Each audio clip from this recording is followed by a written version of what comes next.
The Yowie is Australia's version of the Bigfoot. It's a fanged humanoid and is described as being one of the most aggressive of the Sasquatch species. The Yowie has been known to tear the heads off of kangaroos, dogs, and even wild boar. The Yowie has been known to attack humans, however that's much more rare. Yowie stands between 5 to 11 feet tall, has talon-like claws, and 2 fang-like canines. These Yowie-type creatures are common in Aboriginal Australian legends, particularly in the eastern Australian states. The following story you're about to hear is told by my sister-in-law. Now this is my first interview type of story, so I'm kind of winging it. And as I only have one microphone, you don't really hear me get to talk to her much. So this is just her telling her story. I really hope you all enjoy it, as this is not the only Yowie experience she's had. And if you'd like, I'll be more than happy to feature them on the channel as well at a later date. Now go grab your favourite snack and drink. Get comfy, because this is a long one. Love you all, and I'll talk to you soon. Okay, so I had a really close friend, Brooke, and we were friends for many years, but not just as a friend, but on a spiritual level as well, I guess, in a lot of aspects. And her mum lived in King Creek in Port Macquarie, and she went there sort of pretty regularly to visit her mum every few months. And this occasion she asked me to come with her. We've both sort of been going through some, I don't know, troubled times, I guess, in our own life aspects. And we went to her mum's. I accepted the offer. The kids were with their dad. So I took this opportunity to go with her, and her mum lives, like I said, at King Creek, Port Macquarie, and we went for the weekend. And when we got there, it was like Friday afternoon. It was still daylight.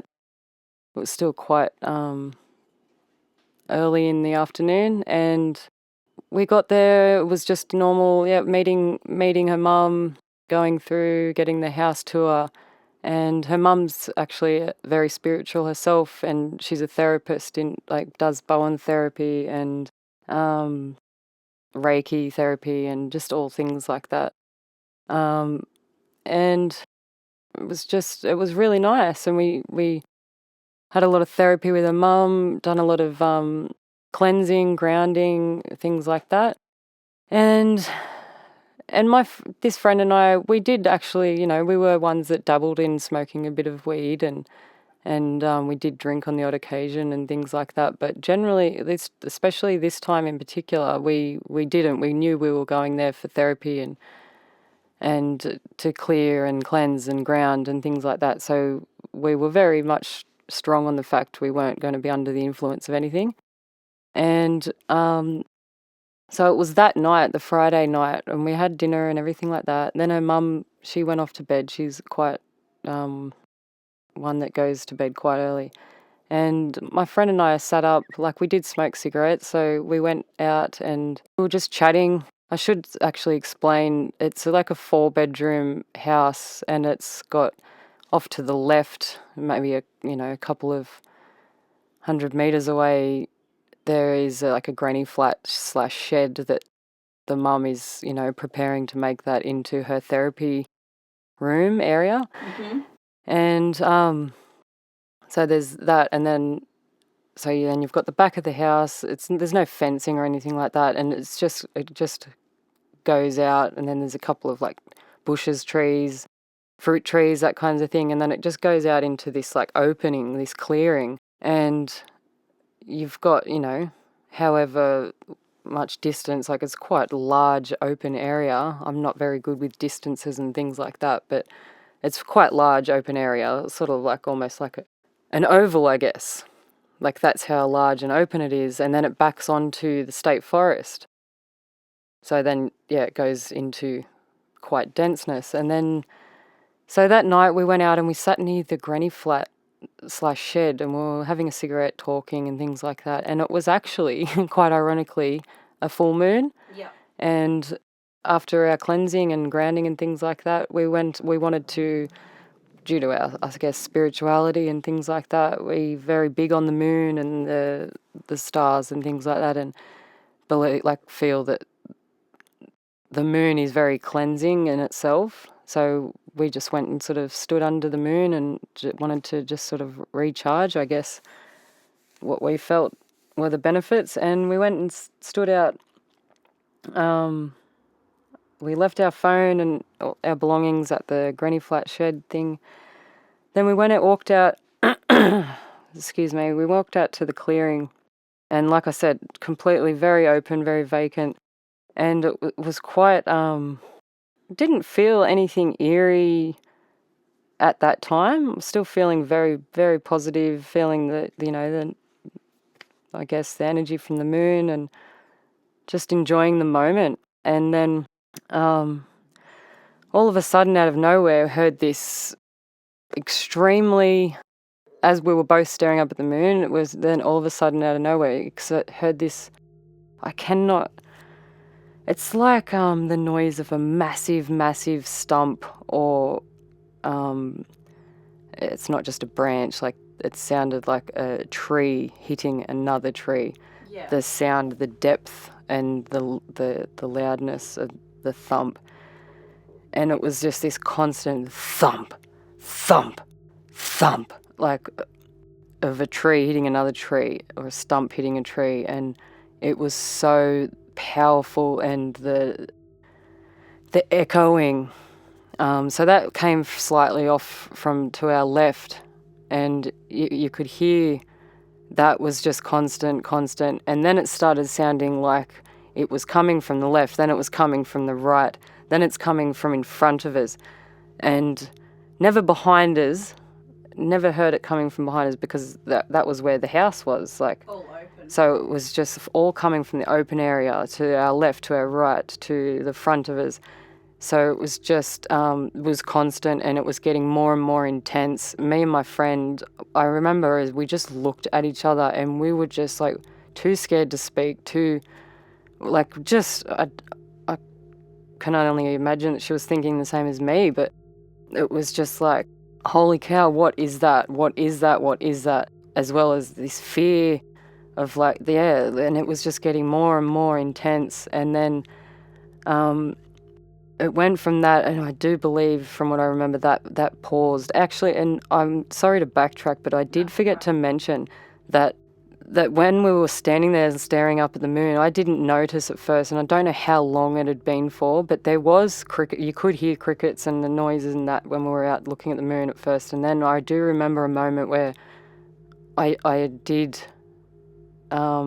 make a mental note of the fact that it was silence. It was right before that banging, the thumping sound started, there was absolute complete silence. There was it was a numbing silence. There was nothing. And and then we went to the thumping surrounding us. And then it went to this, oh my God, I've got goosebumps right now. Yeah. This, I cannot describe it, or even try and reenact. It is like a scream, cross a shriek, cross a growl, cross a howl. All these sounds all put into one, and it was the most skin-curdling, blood-curdling, sorry, I'm messing my words up, I can't even think straight. You get put back in that moment of the sound. I cannot even describe it. It is like a baby screaming, like a woman getting, absolutely torn apart, and a very vicious bear growl mixed with so many noises, all put together to come out as this one sound. To cause fear. Oh, it caused the most intense fear, and what the hell is that? And I cannot describe it. You cannot unhear it either. You cannot describe it. It is, just to even, I've never been so fearful in my life. So anyway, it continues. It keeps going. Then that happened. Then we're trying to recover from the thumping, trying to recover from that, and then all of a sudden this almighty, I can't explain this noise either. It's like something coming down the mountains at an almighty force, like a steam train or a bulldozer or something extremely powerful, like coming down through those bushes, and it was just so loud, and the trees cracking and breaking, but this, whatever this energy source or whatever it was that was coming down this mountain, and the noises and the power that was coming from that noise. And then in my head, I'm still focusing on all these other things that are going on, and my body just could not handle it. My body went into complete and utter shock. And at this point, I'm like, I can't deal with this. Everything within me said, this is not okay. This is not okay. I turned and looked at my friend, and she was frozen solid. She was just like in a trance, and she was sort of like glancing upwards into the sky, but sort of like at the top of the tree line, so not directly right up into the sky at the moon. It was like at the top of the tree line. She's just staring off, and just arms next to her, just like by her side, and just frozen. Whether it was fear or what, I don't know, but that freaked me out in itself as well. And I was just in that flight mode, but fright and freeze, but I just knew I could not stay there. And then that got more and more intense. All these noises were still continuing, but they were like alternating. It's getting closer and closer, all these noises. And then at the same time, we're in this clearing, and I could feel energy really close. I could feel breathing. I could feel, you could hear it and feel it. It was like you had what I experienced, I do not believe it was a spirit, but it was like as if you had a spirit right next to you, and you could hear and feel the breathing, which I have experienced that before too, but there was the breathing there. There was it was right there in front of you, but that's what messes with my mind so much, because it was open. It was an open space area, quite large, and these noises were really close and right there, but there was nothing there in front of us. And I tried to grab my friend, and like I just got this intense urge, and like I was already fearful, of course, but this something within me, I cannot ever describe it enough. It's like this fear, and I've been through a lot in my life, and I've been through a lot of fearful situations, and this tops all and anything I've ever experienced. And I knew, and I felt right in that moment, if I do not run, I am gonna die. Not I'm gonna get hurt or harm's gonna come to me. I was going to die if I did not move. Like I was told, like I felt that I tried to move my friend. I tried to grab her shirt. I'm very strong. I'm a very strong female, and I know, like I've picked up my brother, and my brother's, quite heavy.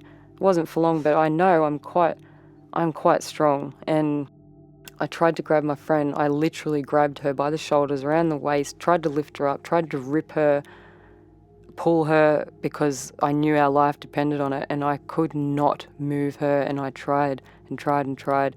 But at the end of the day, I had to put my life first. I could not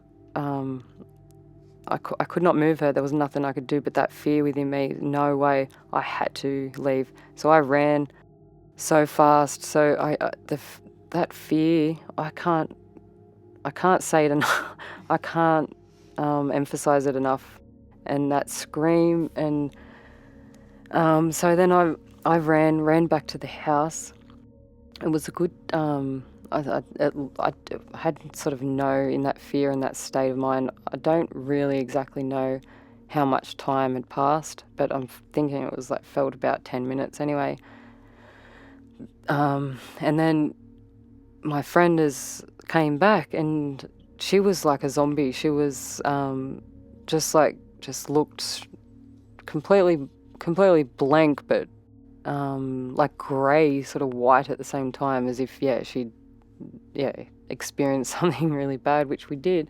And I was trying to talk to her about it, and she's like just looked at me really blank as day, and just said, "What are you talking about, Nikki? What are you talking about?" And I said, "What do you mean? What am I talking about?" I said, "What the hell was that?" And she's like, "I don't know what you're talking about. I don't want to talk about this ever again." Yeah. So do you think maybe there was a bit of mind control and she actually doesn't remember anything, or she was just that scared that she's immediately blocked it out? I can only tell you what I assume and what my thoughts are, and still to this day I can only assume. I would have no idea, because I never got the chance to go over it with her. That was actually a major factor in the breakdown of our friendship. I was going to ask that. How long were you friends for after that? Not long at all, to be quite honest. It was literally probably like a 6 to 12 month period where we vaguely spoke, and it wasn't. I think it was just purely. I don't know. She never wanted to speak about it, but it's not that I pushed it on her. I didn't ask her a lot, as much as I wanted her to talk to me. I couldn't force it on her or push it on her too much, but it's not like that's why she stopped talking to me, because that's all I ever spoke about, because I didn't. I honestly don't know, but it did come between our friendship, but and then we stopped talking. It wasn't long after that at all, but all I can assume is that she, for a number of reasons, I really think that she didn't want to talk about it for the fact of shame and ridicule, and people thinking you're crazy, because I know exactly what she means by that. I've experienced that for many years firsthand, and I'm very selective with who I speak to this stuff about because of that reason. Not that I care about what people think by any means. It's purely, there's only certain, you do not waste your time and energy unless that, you can tell who really is open to, talking. And if someone's open to talking about that and hearing that and sharing their experiences, if they've had any, then I'm more than open to sit there but I've never had the chance. So I've never spoken about this. Like, I've a couple of times here and there over the years, but no, because every time I speak about it, it's like I relive it. I get the goosebumps, I get the fear within me, and it's like reliving it all over again. Yeah. So do you think, with all the noises coming from different directions, do you think there was more than one, and do you think they were letting each other know about you guys being there, or they were trying to let you guys know that they were there? Does that make sense? Yeah, that makes sense. I feel that they were, I don't think they were trying to just let us know that they were there. I truly feel that they were territorial and were letting us know that they were there, and like really like like a mafia boss, no mercy, but like let us know that you cannot be here, this is our territory, you need to get out, and send a very clear signal that you cannot be here and you can never come back, and this is our space. But at the same time, I have no doubt in my mind that they truly meant harm, and whether that meant I was going to be mauled to death or just vanish and never to be seen again, but I felt like my body, I'm very intuitive, and I know within myself, without a doubt, that there was going to be harm that would have come to me if I did not take myself away. Something that I know you hear people say that they mean no harm and the things like that, but I'm telling you right now, they do mean harm. Oh, I believe they do. And you have to listen to your intuition. Too many people don't. Yep. And I was in a period of my life where I wasn't listening to my intuitive side as much as what I should, and I didn't believe in it as much as what I should, and I didn't trust it fully. But at the same time, it wasn't just the intuition. It was like just your primal survival, like my primal instinct. That's right. That's the correct word I was looking for. But my primal instinct was, it was just simple, black and white. If you do not leave right now, you are going to die. Like that. It was simple as that. Would you go looking again for more in another area? There's other areas around here that are definitely Yowie Territory, pretty close to where we live. I would say there is enough fear within me to say, bloody hell, no way in hell would I ever put myself in harm's way and at risk in that, or any chance of me being put in that position ever again. But at the same time, you cannot let fear hold you back. And also, I'm too curious because this isn't the only thing I've experienced. I've experienced other things as well, and my curiosity is just too heightened to not explore further. Yeah, me too. And get answers, yeah. Cool. All right, I think that will do it for this one, and maybe we can share some more another time. Awesome. Thank you heaps. No worries at all. Okay, bye. Bye.